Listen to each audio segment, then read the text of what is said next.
একমাত্র জান্নাতি সংগঠন আহলে সুন্নাত ওয়াল জামাতের পক্ষ থেকে আগামী 19 এপ্রিল রোজ শনিবার সকাল 9টায় ঐতিহাসিক ঢাকার সোহরাওয়ার্দী উদ্যানে সকল পীর মাশায়েখ এবং সুন্নিয়তের সকল অঙ্গ সংগঠনের পক্ষ থেকে ফিলিস্তিনের মুসলমানদের গণহত্যা বন্ধের প্রতিবাদে এক মহা সমাবেশের আয়োজন করা হয়েছে। ওই সমাবেশে আমাদের প্রত্যেককে যোগদান করা ঈমানি দায়িত্ব মনে করি। এই সমাবেশের একমাত্র লক্ষ্য উদ্দেশ্য হলো ফিলিস্তিনের নিরীহ মুসলমানদের উপর এই নির্যাতন বন্ধ করতে হবে, এই গণহত্যা বন্ধ করতে হবে। জাতীয় সংঘের মাধ্যমে অবশ্যই শান্তিরক্ষা বাহিনী ওখানে প্রেরণ করতে হবে। ফিলিস্তিনকে স্বাধীন রাষ্ট্র হিসাবে স্বীকৃতি দিতে হবে।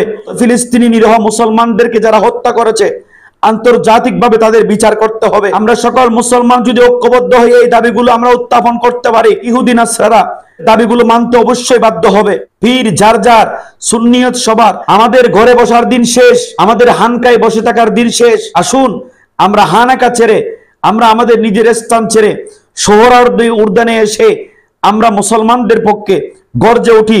আমরা ফিলিস্তিনের মুসলিম মুসলমানদের পক্ষে হয়ে গর্জে উঠি।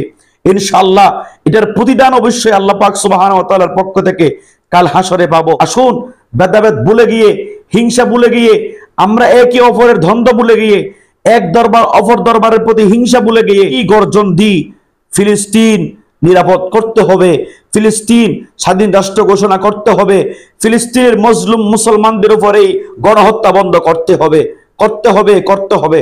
আসুন আমরা সবাই ঢাকার পথে রওনা হয়। আল্লাহ পাক সুবহানাহু ওয়া তাআলা আমাদের কবুল করুক। আসসালামু আলাইকুম ওয়া রাহমাতুল্লাহি ওয়া বারাকাতুহু।